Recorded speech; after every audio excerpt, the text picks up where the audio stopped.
Hello all ഇന്ന് നമ്മൾ നോക്കാൻ പോകുന്നത് ഗിഫ്റ്റ് ഓഫ് നേച്ചർ എന്ന ചാപ്റ്ററിൻ്റെ ലെറ്റസ് അസസിലെ എല്ലാ ആക്ടിവിറ്റീസുമാണ്. So let's get started.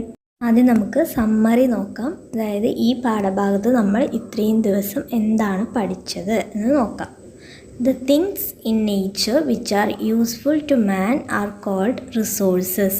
അതായത് മനുഷ്യർക്ക് ആവശ്യമായിട്ടുള്ള ഉപകാരപ്രദമായിട്ടുള്ള തിങ്സിനെയാണ് എന്തു പറയുന്നത്, റിസോഴ്സസ് എന്ന് പറയുന്നത്. Resources can be classified as renewable and non renewable. നമ്മൾ പഠിച്ചിട്ടുണ്ടായിരുന്നു റിസോഴ്സസിന് നമുക്ക് എന്തായിട്ട് ക്ലാസിഫൈ ചെയ്യാം, റിന്യൂവബിൾ ആയിട്ടും നോൺ റിന്യൂവബിൾ ആയിട്ടും ക്ലാസിഫൈ ചെയ്യാം.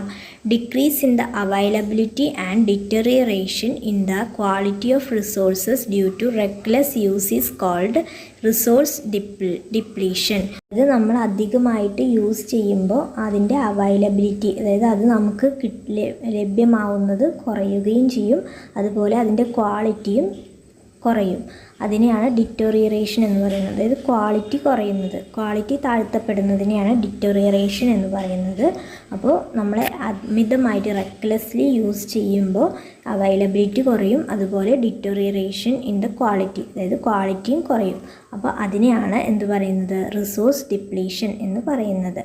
Judicious and careful use of resources as well as giving enough time for the resources to replenish form the basis of resource conservation. അതായത് റിസോഴ്സ് കൺസർവേഷൻ എന്നാൽ എന്ത്, അതായത് നമ്മൾ കറക്റ്റായിട്ട് കെയർഫുള്ളായിട്ടും ബുദ്ധിപരമായിട്ടും കെയർഫുള്ളായിട്ട് നമ്മൾ യൂസ് ചെയ്താൽ മാത്രമേ എന്താകും, അതിന് വീണ്ടും പുനഃസ്ഥാപിക്കാനുള്ള, അതായത് നമ്മൾ ഉപയോഗിച്ചത് വീണ്ടും ഉണ്ടാവാനുള്ള ഒരു സമയം കൊടുത്ത് വേണം നമ്മൾ ഉപയോഗിക്കാനായി. ആണ് റിസോഴ്സ് കൺസർവേഷൻ എന്ന് പറയുന്നത്. അതായത് ആവശ്യമുള്ളത് മാത്രം ഉപയോഗിക്കുക, ശ്രദ്ധിച്ച് ഉപയോഗിക്കുക, അതുപോലെ ആ ഉപയോഗിച്ച സാധനം വീണ്ടും പുനഃസ്ഥാപിക്കാനുള്ള സമയം കൊടുത്തുകൊണ്ട് വേണം നമ്മൾ വീണ്ടും യൂസ് ചെയ്യാൻ.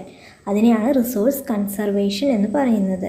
Development that meets the needs of the present without compromising the right of future generations to fulfill their needs is termed as sustainable development. അതായത് നമുക്ക് ആവശ്യമുള്ളത് നമ്മൾ റിസോഴ്സസ് യൂസ് ചെയ്യാം, പക്ഷേ അത് ഫ്യൂച്ചർ ജനറേഷൻസിൻ്റെ റൈറ്റ്സിനെ കോംപ്രമൈസ് ചെയ്തുകൊണ്ടാവരുത്. അതായത് അവർക്കും അവകാശപ്പെട്ടതാണ് നാച്ചുറൽ റിസോഴ്സസ് എന്ന് പറയുന്നത്. അപ്പോൾ നമ്മൾ ഉപയോഗിക്കുമ്പോൾ അവർക്കുള്ളതിൽ ഒരു കുറവ് വരുത്തരുത്.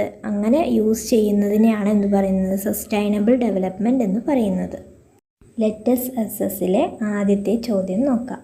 Raghavan is a farmer practising traditional method of farming using biomanure, ploughing the field using cattle etcetera.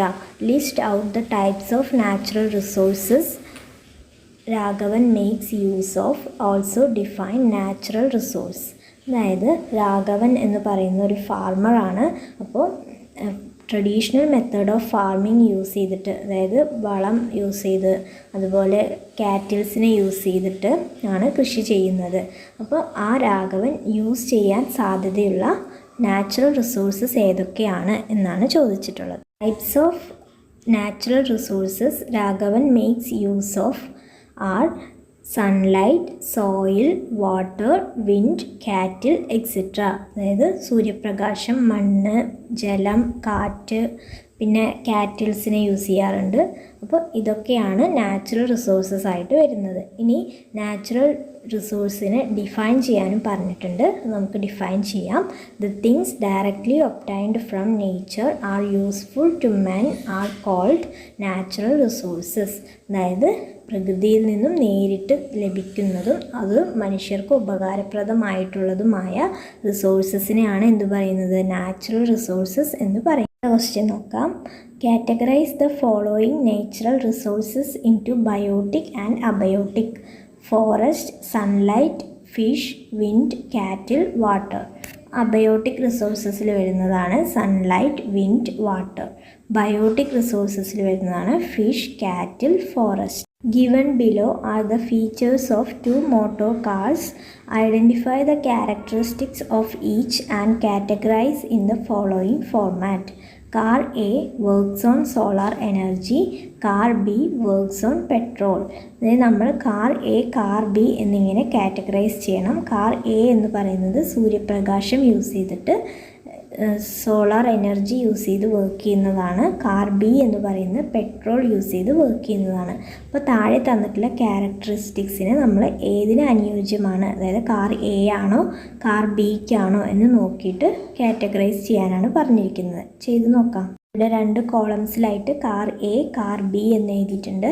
Car A എന്ന് പറയുന്നത് വർക്ക്സ് ഓൺ സോളാർ എനർജിയാണ്. അതിൽ വരുന്നത് നോക്കാം. Does not cause atmospheric pollution. അതായത് കാർ എ എന്ന് പറയുന്നത് സോളാർ എനർജിയാണ്. സോളാർ എനർജി യൂസ് ചെയ്യുമ്പോൾ നമുക്കറിയാം അറ്റ്മോസ്ഫിയറിക് പൊല്യൂഷൻ, അന്തരീക്ഷ മലിനീകരണം ഉണ്ടാവില്ല.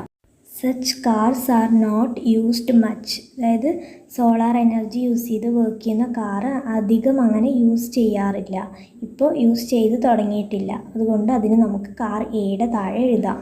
Uses renewable resources as fuel. അതായത് സോളാർ എനർജി എന്ന് പറയുന്ന ഒരു റിന്യൂവബിൾ റിസോഴ്സാണ്, അതിനെയാണ് ഇവിടെ ഫ്യൂവലായിട്ട് യൂസ് ചെയ്യുന്നത്. അതുകൊണ്ട് നമ്മൾ കാർ എയുടെ താഴെ എഴുതി. ഇനി കാർ ബിയുടെ ഫീച്ചേഴ്സ് എന്തൊക്കെയാണെന്ന് നോക്കാം. Uses non renewable resource as fuel. അതായത് പെട്രോൾ എന്ന് പറയുന്ന ഒരു നോൺ റിന്യൂവബിൾ റിസോഴ്സാണ്, അതിനെയാണ് ഫ്യൂവലായിട്ട് യൂസ് ചെയ്യുന്നത്. Causes increase in the level of carbon dioxide in the atmosphere. ഈ പെട്രോൾ യൂസ് ചെയ്തിട്ട് നമ്മൾ കാറ് വർക്ക് ചെയ്യുമ്പോൾ അതിൽ നിന്നും വരുന്ന പുക എന്തിന് കാരണമാകുന്നു? അറ്റ്മോസ്ഫിയറിൽ കാർബൺ ഡൈ ഓക്സൈഡിൻ്റെ അളവ് കൂട്ടാനായിട്ട് കാരണമാകുന്നു. This kind of cars are largely in use. അതെ, നമുക്കറിയാം അല്ലേ, ഇങ്ങനത്തെ കാറാണ് കൂടുതലായും യൂസ് ചെയ്യുന്നത്. കാറ്റഗറൈസ് ചെയ്തതിന് ശേഷം അതിന് താഴെ വരുന്ന ഒരു ചോദ്യമാണ്, which of these cars is nature friendly? Substantiate your answer.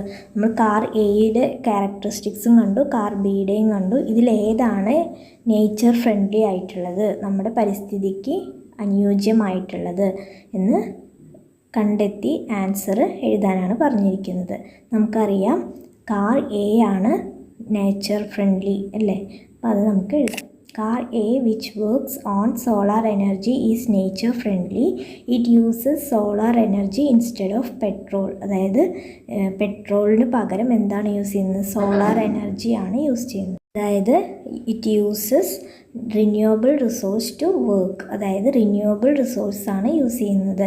It does not cause atmospheric pollution. പരിസ്ഥിതി മലിനീകരണം, അന്തരീക്ഷ മലിനീകരണം ഉണ്ടാക്കുന്നില്ല.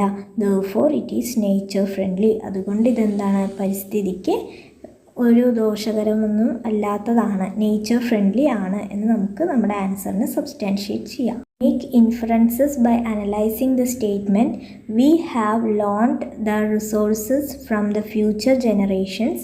Also suggest any 5 measures for resource conservation. അതായത് ഈ സ്റ്റേറ്റ്മെൻറ്റിനെ അനലൈസ് ചെയ്തിട്ട് നമ്മളോട് അതിനെക്കുറിച്ച് എഴുതാനാണ് പറഞ്ഞിരിക്കുന്നത്.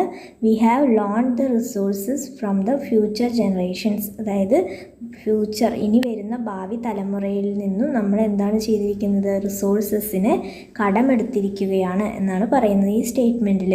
അത് എന്തുകൊണ്ടാണ് അങ്ങനെ പറയുന്നത് എന്ന് നോക്കാം. The above sentence clearly says the current situation. Nature gifts everything for us. അതായത് നേച്ചറിൻ്റെ നമുക്ക് കിട്ടുന്ന ഓരോ റിസോഴ്സസ് എല്ലാം പ്രകൃതിയുടെ വരദാനമാണ്, നേച്ചറിൻ്റെ ഗിഫ്റ്റാണ് അല്ലേ. Natural resources are essential for our day to day life അല്ലേ. നാച്ചുറൽ റിസോഴ്സസ് യൂസ് ചെയ്തിട്ടാണ് നമ്മൾ ദിവസവും മുന്നോട്ട് പോയിക്കൊണ്ടിരിക്കുന്നത്, അത് എസെൻഷ്യലാണ്. But when we use resources without any limit it causes exhaustion of resources. എല്ലാം നമുക്ക് പ്രകൃതി തന്നിട്ടുണ്ട്, പക്ഷെ നമ്മളതിനെ അമിതമായി യൂസ് ചെയ്യുമ്പോൾ, ലിമിറ്റ് ഇല്ലാതെ യൂസ് ചെയ്യുമ്പോൾ അത് ആ റിസോഴ്സസിൻ്റെ കുറയാനായിട്ട് കാരണമാവും, അത് ശോഷിക്കും. അപ്പോൾ നമുക്ക് പിന്നീട് ആവശ്യം വരുമ്പോൾ കിട്ടാതാവും. ഫ്യൂച്ചർ ജനറേഷൻസിന് കൂടി ഉള്ളതാണ് ഈ റിസോഴ്സസ് എല്ലാം.